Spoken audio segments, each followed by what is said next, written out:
Okay, good evening, everyone. My name is Jose Vega, and I am just going to introduce Diane Sayre, who is not with us visually, but can be heard. So Diane?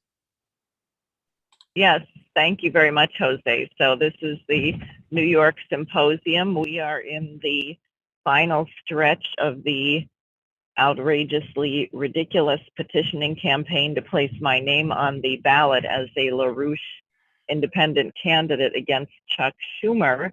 And what I thought I would do tonight is bring on a number of the people who have been involved in this effort because, well, it is a kind of a Leibnizian situation, which is the question of the best of all possible worlds. There were ferocious debates, probably still are, about whether God would ever create anything evil, which of course God would never do, being perfect. But human beings have free will, so human beings may do things that are evil, that are against the good, but there is no thing in the universe which does not present us with the potential, with the opportunity for doing a greater good. And that is the beauty of it. That is why Leibniz had the idea of the best of all possible worlds, because man must have free will, and things are not preordained in that sense. And therefore, how could you have freedom to choose your actions, right? If you didn't have freedom to choose your actions, there'd be no such thing as good or evil. You'd just be a robot going about your robotic things. So these challenges are the cauldron where we gain insights, or you get spiritual developments. And that's really why I wanted to begin with that incredible chorale, the Jesu meine Freude, which means Jesus my joy, but from one of the Bach motets, which Lyndon LaRouche used as the pedagogy for his youth movement to learn something about classical artistic composition, singing, vocal placement, very important questions in the struggle to elevate mankind. And of course, Bach was composing this only a few decades. I guess the Treaty of Westphalia, the end of the 30 Years' War, was 1648. He was born in, let's see here, he died in 1750, is that right? Michelle or someone can correct me. Is that right? Yeah, 1750. Yeah. So he's writing, in a sense, in the shadow of this. And this entire motet really is examining the relationship between man and God, and also between the spirit and the flesh. It's extremely powerful and extremely beautiful, as you heard. So this is what you deal with when you're confronted with a task, which I'm sure the people running the would-be dictatorship known as the state of New York intended that candidates would simply faint in the face of this, drop out, decide not to do it. And instead, we have taken up the challenge of 40,000 ballot signatures, which means really getting 70, 80, 90,000 signatures, which means talking to hundreds of thousands of New York voters, which gives you a kind of an interesting insight into the population. We have, as people know, an extremely dangerous situation. And the thing that kind of amazes me is there seems to be no intent to put the brakes on this trajectory for a thermonuclear confrontation between the US and Russia, and then as if we would survive that, to move on to a nuclear confrontation between the US and China next. So, but there are glimmers of a fight. You had the Biden requesting $33 billion in aid, of which $20 billion would supply weapons to the Nazi-dominated fighters in Ukraine. and the Congress went ahead and voted to give them $40 billion, more money than Biden even requested. However, Senator Rand Paul threw a monkey wrench into it, delaying it by adding something not as an amendment, but saying it had to go into the bill and forcing the thing back. Senator Chuck Schumer, who apparently never met a Nazi or a terrorist he didn't want to support, is quite outraged about this. But that is part of the system of checks and balances in our Constitution. And as people know, and as I've been saying here, everybody should be getting to your congressman, because the media is trying to stampede them further into supporting this war by telling them that that's what you want. So we have to make them know that we do not want this, that it is folly to continue arming Ukraine. And there has to be a negotiated settlement, but more importantly, there has to be a new order of security among nations. The latest now is that it looks very likely that Finland is going to join NATO, is moving toward that. Sweden as well, even though they had a demonstration of 25,000 people against it. And Finland joining NATO, given the history of that region, their role in World War II, is a provocation very similar to Ukraine joining NATO, not perhaps the same danger, which was that Zelensky had declared he was going to take back Crimea by force, so that Russia knew that there would immediately be a confrontation between NATO and Russia officially, but nonetheless dangerous. And of course, while all of this is playing out, you have the blowout of the transatlantic system, the intent to just print money to bail out these mega banks, the global Britain Great Reset crew, while creating horrific shortages of supply among necessities like food and fuel. So we are in what Mr. LaRouche had called a conjunctural crisis, or the kind of a moment where you turn the light switch and the toilet flushes. You try to open the door and instead the fan comes on. Actions don't have their normal results. And I think in such a moment, the plans of the enemies of civilization can very badly backfire. And I think we're seeing a lot of that in this campaign, because with our effort to get on the ballot, we are having an enormous presence all over the state of New York with the campaign and the ideas of the campaign. So I'm going to stop there and allow some of the people, as myself, been out in the streets petitioning, but Michelle, Jose, Mike, and I think Jenny is on, to just go ahead and tell you what's happening out there, their thoughts, and also if any of them want to say anything about the Jesu meine Freude or the poetry we've been working on. All of that is relevant. Okay, who wants to go first? I'll jump in and say a couple things, because I've been with the LaRouche movement for a long time, and I've organized for a long time. And this was the first time I had petitioned. And I found that petitioning was very different from what we would do with setting up the table with literature and having somewhat more extensive discussions with people, where you might sign up 12 or 15 people on a good day. With petitioning, it's a different kind of organizing. It's this enormous presence that Diane was indicating is in the interface with thousands and thousands and thousands of people every day. With the number of people who are signing up, they're getting this little bookmark card that has Diane's website, and all of these people are hearing that this fight is taking place. And then also when we get Diane on the ballot, that's going to have a tremendous shock effect throughout not just New York, but that's huge.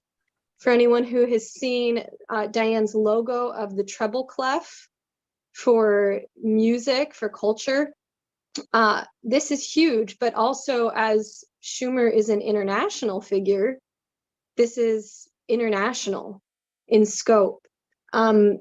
So it's different. You have to, to sign up many people in the course of a day. And rather than trying to explain to them the history of the universe, which might be very interesting and relevant, you ask them to sign the petition, and you make sure that it's very neat and legible so that it's going to be a very well counted signature for the process.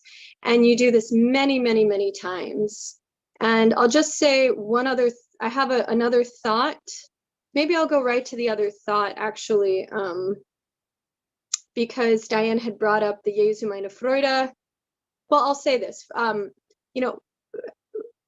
thing I was surprised about beginning this is how many people will stop to sign if you say, would you like to help? Or can you help us?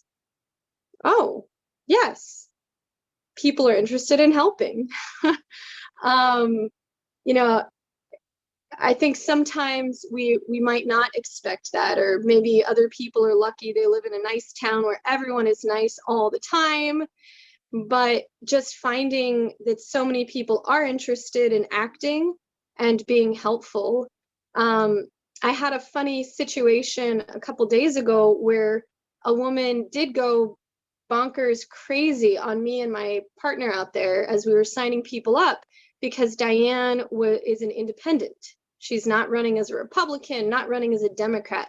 And this lady got so angry. You have to be one of the parties or you're not being practical. I ended, I tried to stop talking to her, let her go into the store that we were in front of. She comes back out after doing her shopping, and she tried to engage in an argument with me again. So I had a big floppy brimmed hat, and I kind of turned away and pretended to look very scared.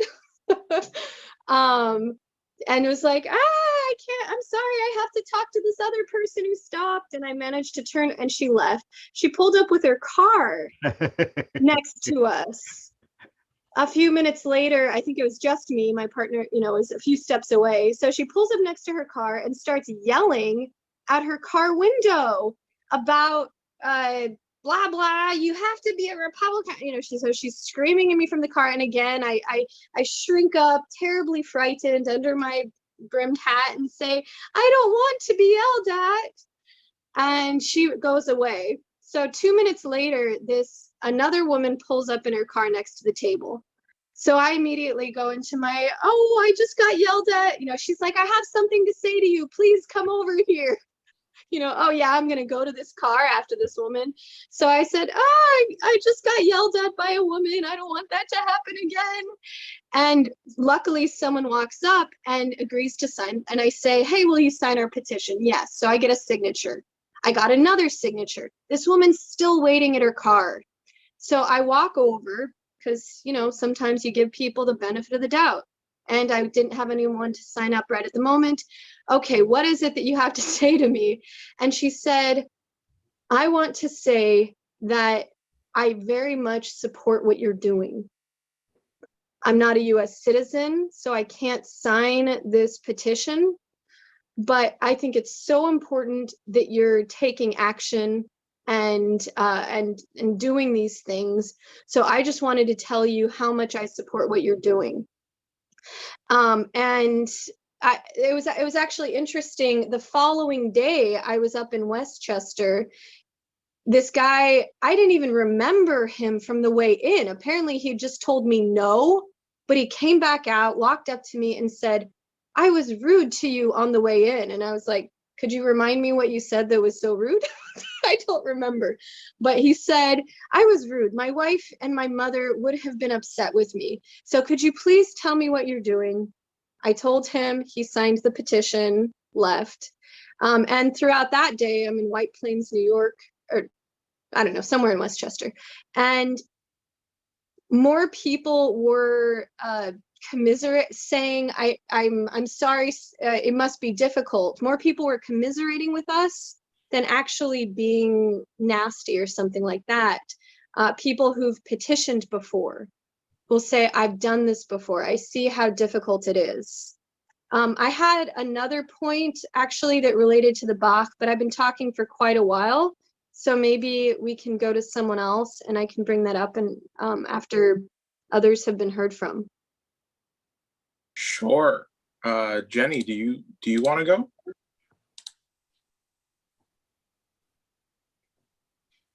Sure, I can go. Well, one thing is when we started out with the petitioning, we had to figure out like what we were doing and so forth, and it was very much we had a mission, we had a goal of the amount of petitions each day, but we didn't know how we were going to do this. So, I mean, it really is this Auftragtaktik where you have a mission set in place and whatever happens, you're going to figure out how to do this. You're going to make this occur. You're going to create this potential to make the end result happen. And this is crucial in what we've actually been doing. What we've been doing in the evenings is very crucial to this. We've been working on poetry. We've worked through a few Keats poems, and we've worked through a few Shakespeare sonnets.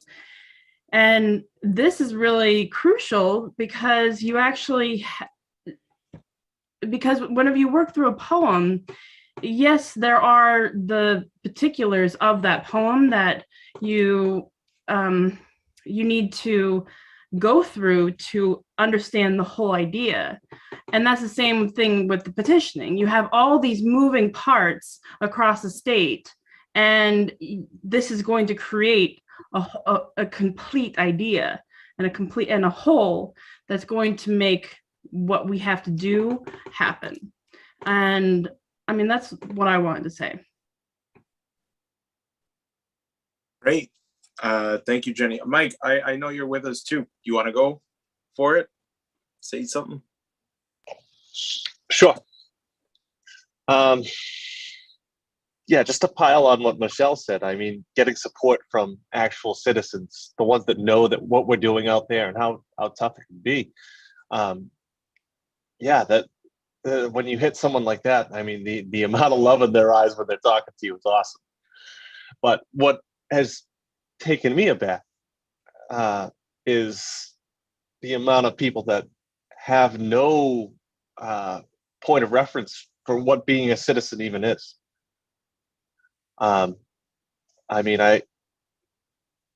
we're out here and we're poking 100,000 people with a stick here, and I'm really getting a shocking view of the population in my mind. It's been keeping me up at night.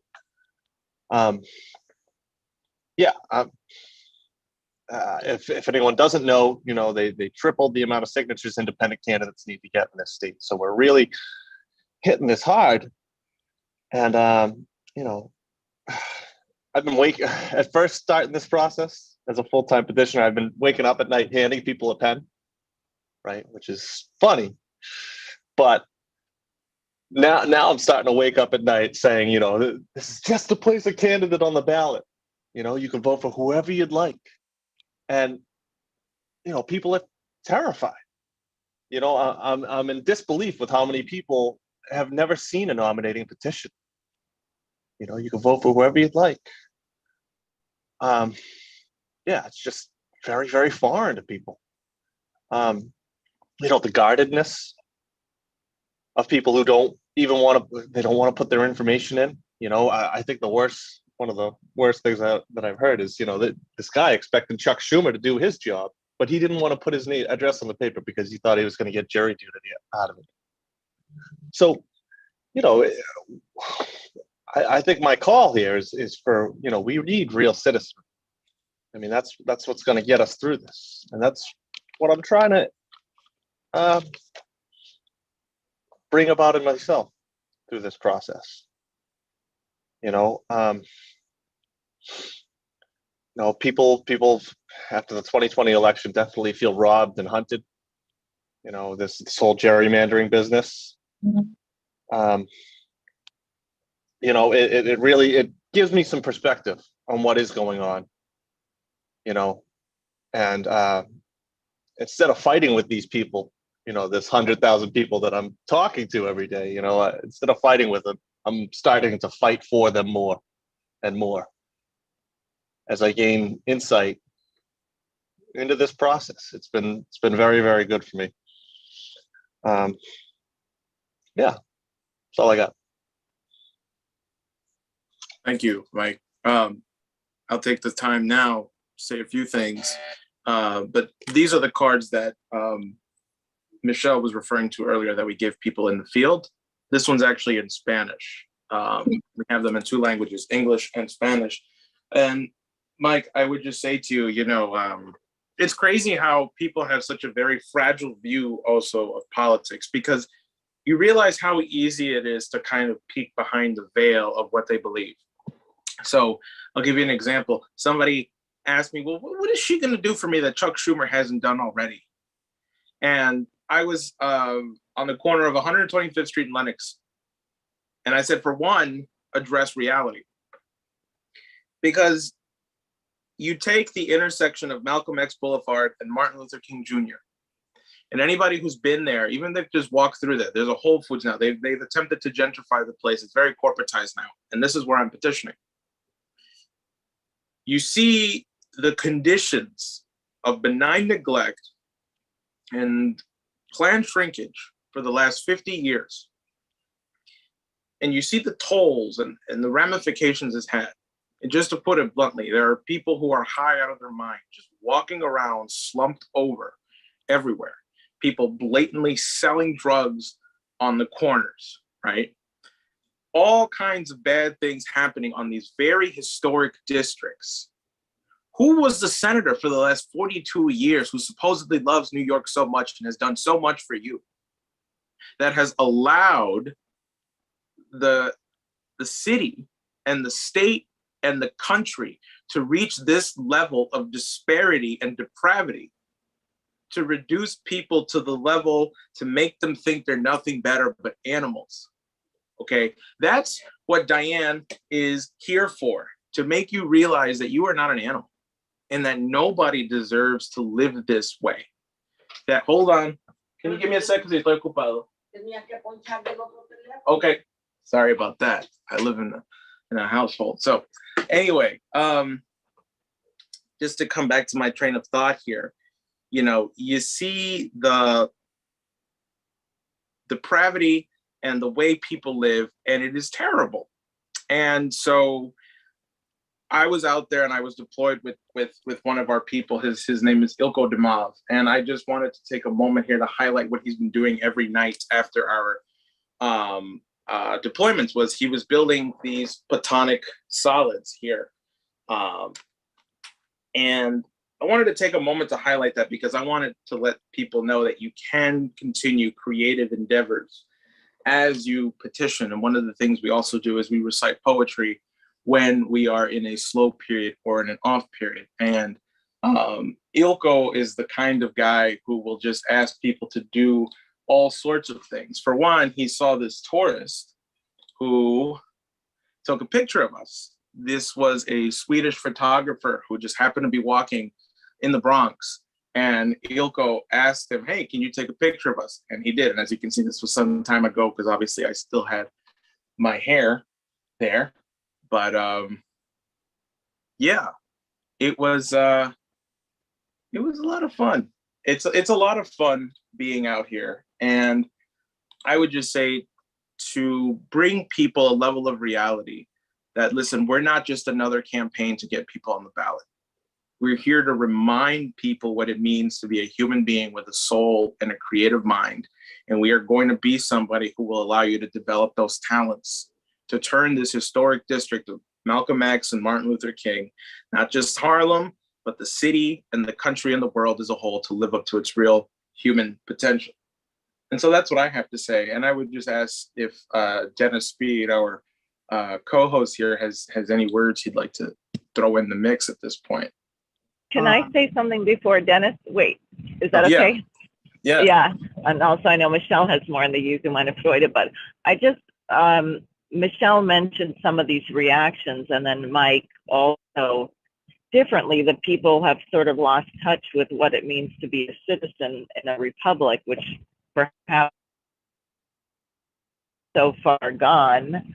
But the effect of the pandemic and the isolation on people, where instead of having human relations, people relate through social media, which is very cold, and you can have big freakouts and say nasty words or whatever, and you don't have to consider, it's sort of like killing people with drones.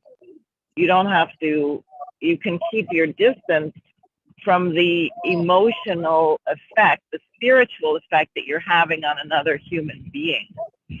And when I was out in Union Square, and I think perhaps Manhattan is maybe the worst in terms of the depravity, because you had so many people who have mental illness, and we know that they've shrunk the number of hospital beds from 93, psychiatric beds from 93,000 in the 1950s down to 2,700 today.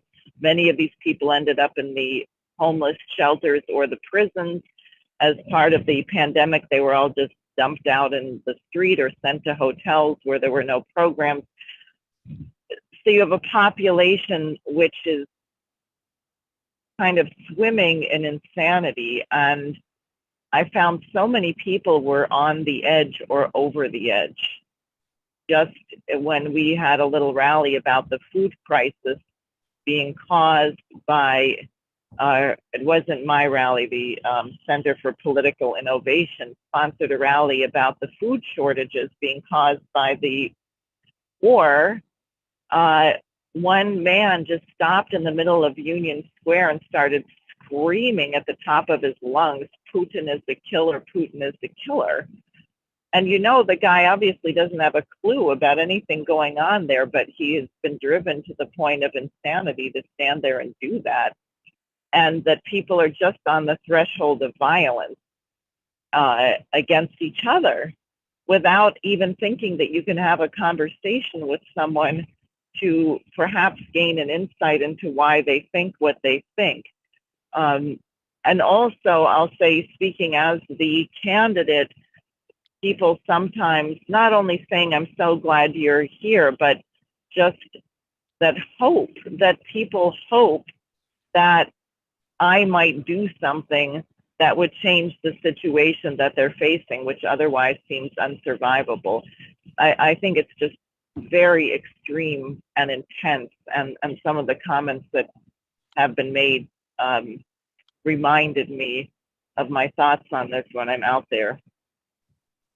I have one anecdote, just one real, a couple days ago, as we were out in front of a ShopRite, talking to people in and out of the doorway of the store, this man, probably in his late 50s, began his shift pushing the shopping carts.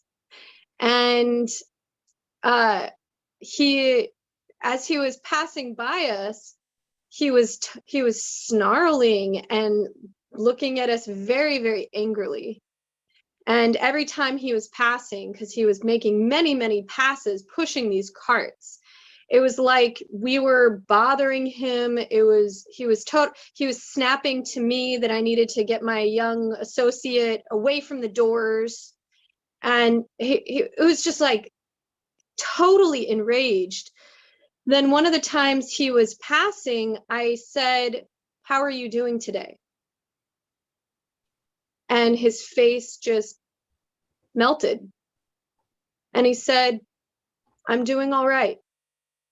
And after that point, every time he was passing, it was we were even joking with each other, but just, and you don't want to, wouldn't have been appropriate for me to sit down for a half hour with him or something like that. But just, speaking to him like a human being, all of a sudden it changed our relationship. And instead of like barking at us or complaining and trying to get us thrown off, by the end of the day, he was actually smiling and kind of cracking up because they let him off early and we were still out there. So that was a change. In terms of us in being out there, I'm sure all of us have encountered a certain emotional challenge or many emotional challenges in being out there. The one that what I thought of on the Jesu meine Freude was one of what I think is one of the most beautiful points in the entire piece, where it's this movement that begins like a chorale, like what we heard earlier, but then it breaks into a very different part in the middle of the song. One of my favorite parts musically is also a beautiful set of text where it's the text of the whole movement. Despite the old dragon, despite the jaws of death, despite my fear of them, rage, O world, and quake. I stand here and sing in perfect peace. So this sense that the world is crazy, but how do you maintain a certain sense? I know I had a moment a couple days ago where I had stopped getting signatures. We were having a great day, and then I started getting no's, and then I started getting more no's. My partner was still signing people up, but I was getting no's. It was an hour. I got no signatures. After an hour, you realize it's not them. It's not them. You maybe have gotten frustrated or stuck. So I called up a friend, and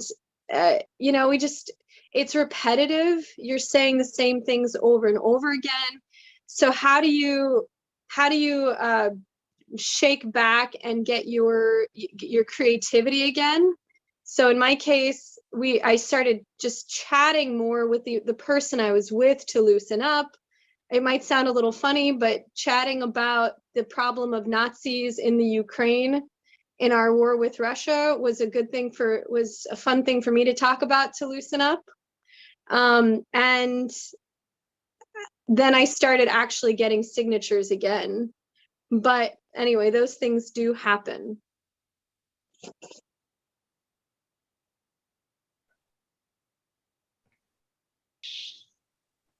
I'm on the fourth day at this store that I'm at, and I've had this guy that's been passing by us. He's an employee at the store, and usually I don't ask them to sign, because the 10 signatures you might get from an employee, or from the employees, it's not worth getting kicked off the store from somebody taking what we're doing personally and going in and complaining. And if that person has any pull with the manager, you might get kicked off the store. So usually I don't approach these people, but this one guy, he comes and I don't know, he might wait for a ride or something, but I've seen him every single day that I've been there. He works there, and he just sort of hangs out after. And I've definitely asked him before, not even knowing that he worked at the store.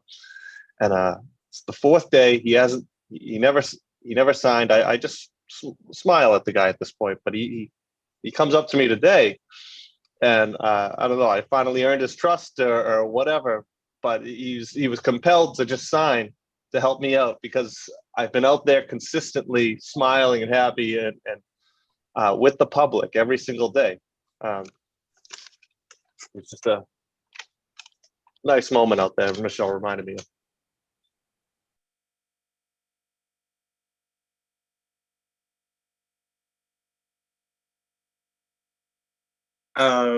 At this point, I just want to check if we have any questions from the chat. So I'm just going to take a second here to look real quick. Or Dennis, if you've been listening too, if you have any questions yourself, feel free to ask any or anything you'd like to say.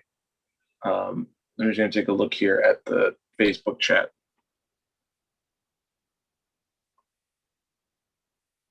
Okay. Don't see any on the Facebook chat. Lots of comments though. People saying great job and hello from California and South Australia. So that's good. Yeah. So you know, I guess I would just pose this to everybody on here is what was the expectation going into this? And then what was how far away was the expectation from the reality, or how close? Did you anticipate it was going to be this difficult or this not so difficult for you? What was the learning curve also like? I mean, we're also still in the middle of it too, but yeah. Anybody want to take that up, Michelle or Mike or Jenny, who's also on too? Yeah, Jenny, go ahead. You want to take this up too? I feel like I started my initial remarks with that, you know, like what I learned was different than what I expected. So you guys go for it.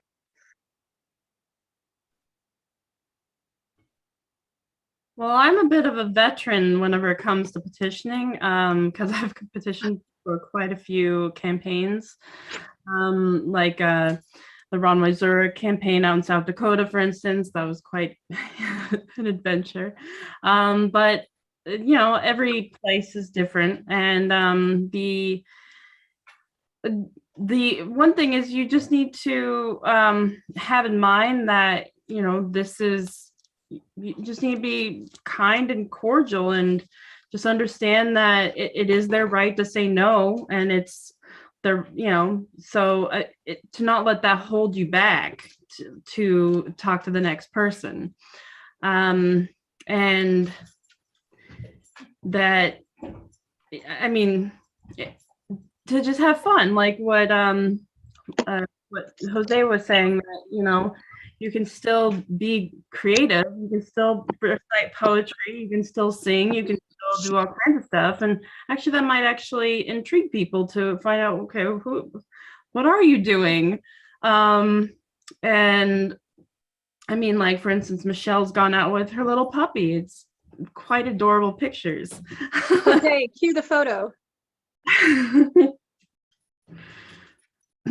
But yeah, it's just you know, having fun and just trudging along and enjoy talking to people, even though it's for split seconds.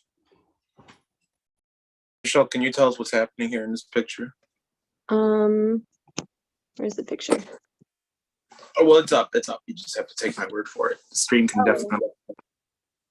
The one with the floor. The red leech. Yep. Okay.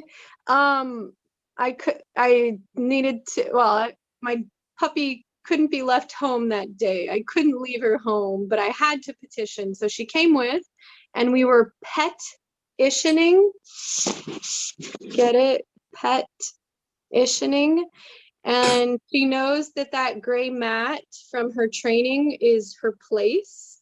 So I just roll it up, bring it with me, lay it on the ground, and, you know, somewhere where she's not going to get run over by shopping carts or cars or something. And she's able to sit down, maybe bones or toys on her mat, or she's laying down chewing on a bone. Sometimes she's just sitting, watching what's going on. And she has logged at least 10 or 11 hours of pet-itioning. And people have been really good about not just staying there playing with the puppy for an hour, because that would slow down the signatures, but they'll just say, oh, what a cute puppy, sign up and leave. So it's gone well. Yeah, because, you know, sometimes we're not able to go out for 8 hours without certain other obligations, so you find a way to make it work, but that's fun. Awesome, Michelle. Oh, there's another picture that Jose might not have, but I'll just tell you, it's absolutely adorable. It's in the late afternoon. She's on her little mat. but with her head sprawled over on my purse, which was next to it, or a bag, because she was exhausted. And so she was just sprawled over sleeping while I was still signing people up. Mike, were you going to say something?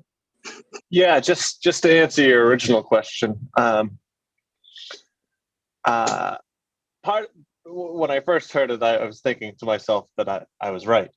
You know, the population's in rough shape. This is going to be a grind, and I'm just going to push myself through it, because it's what needs to get done. But what I found is actually the population is in worse condition than I thought it was, and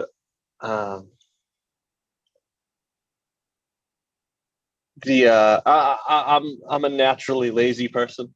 I'll let someone else do it before I do it, and but so I thought I was gonna really get worn out and wiped out through this process, but I find that it's self-fueling in a way, and my passion is growing for doing it. I'm really enjoying it. I would like to because say something about what Mike just said. Sure. Go ahead. That was what created the American Revolution. The American Revolution was not about any of the things that people generally believe it was about. It was emphatically not about taxes. It was emphatically not about rich property owners trying to maintain their hold over against British property owners. And it was emphatically not to maintain slavery or any of these other things. What occurred and what is occurring now in the United States is we're trying to find a way to reintroduce citizenship to the United States, because most of the people in the United States are no longer citizens. Whether they vote or they don't, they are no longer citizens.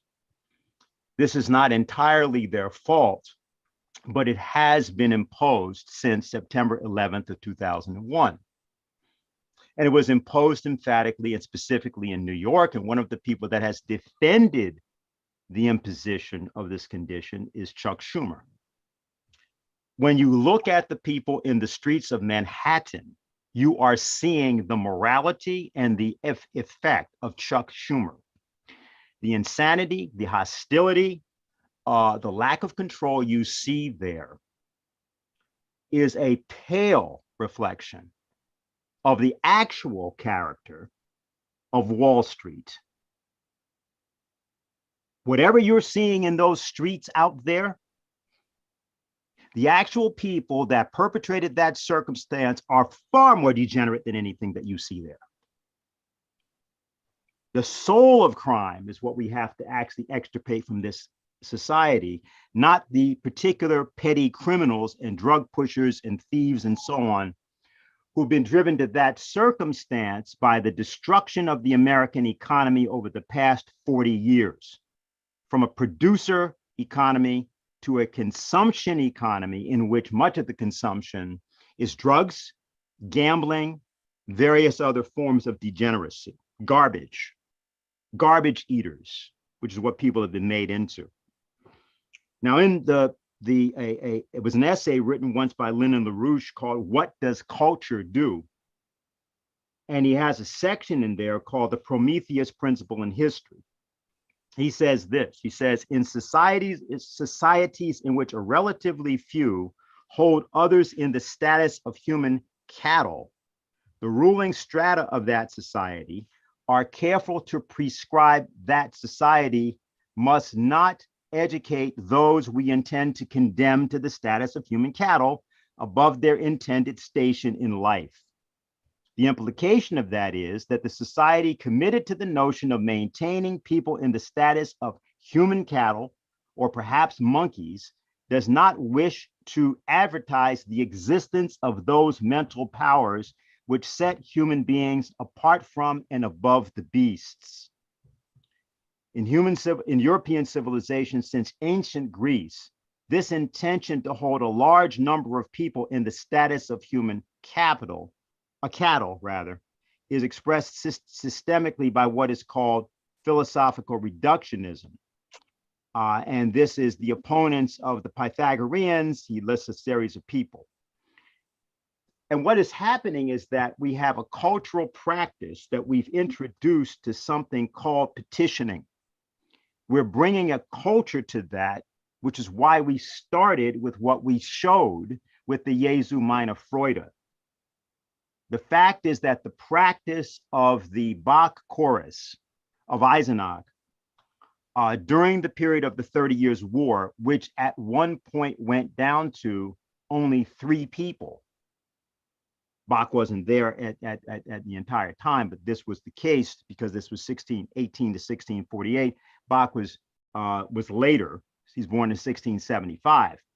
But that chorus, which was maintained there at the St. Thomas Kirche in Leipzig, I should say, actually, that practice is the same practice we are conducting in the streets of Manhattan and in New York State as a whole.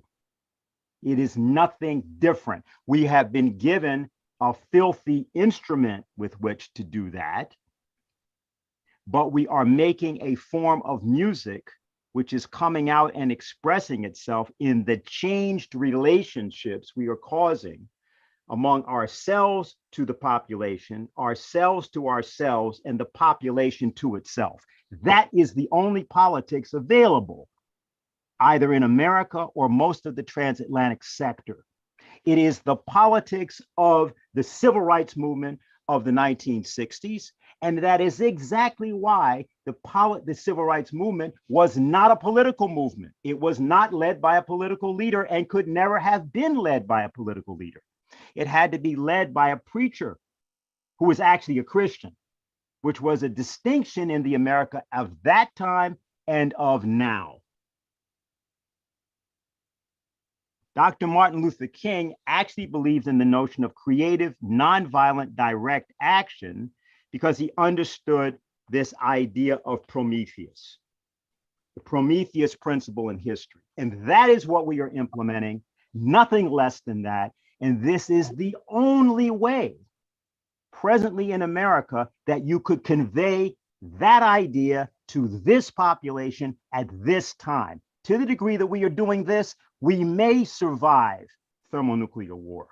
We can change any policy. We can reverse the dominance of Wall Street in the City of London. But unless we approach the idea of changing ourselves such that people, in seeing the change in you, are changed by your asking them to help you change them, which is what you're doing with that petitioning, that, unless that is done, there will be no United States or civilization, because you have lost the principle of the maintenance of this civilization. You have lost the moral fitness to survive. That is what we are, in fact, resurrecting in the American people.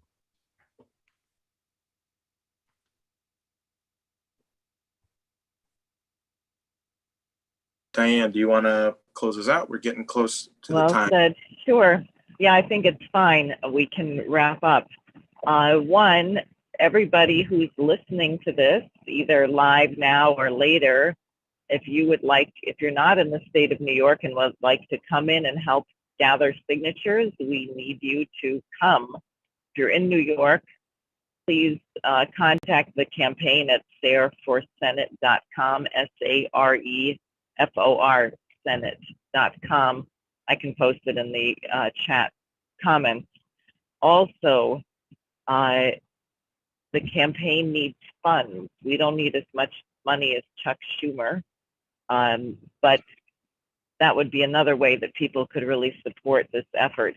We have a few weeks to go, unless, and there's a million different legal things going on, so the date could change, but at the moment, the deadline for filing is May 31st. So we have about, what is that, little less than 3 weeks here to get this job done. So everyone who'd like to support in every way you can, it's appreciated, and especially come and join us. So that's what I have. Okay, thank you, Diane. I don't know Thank if you. anybody has any concluding thoughts. I would just say, let's go out there and kick some butt and get some petitions, but I'll leave it to you guys if you guys want to say any final remarks. Okay, I'm looking at the faces of my peers here, and it seems like they're satisfied with what we were left with. Okay, so I guess with that, I want to thank Mike Campbell, Michelle Aaron, Jenny Burns, Dennis Speed, and of course, our candidate, Diane Sayre. And with that, have a good night, folks.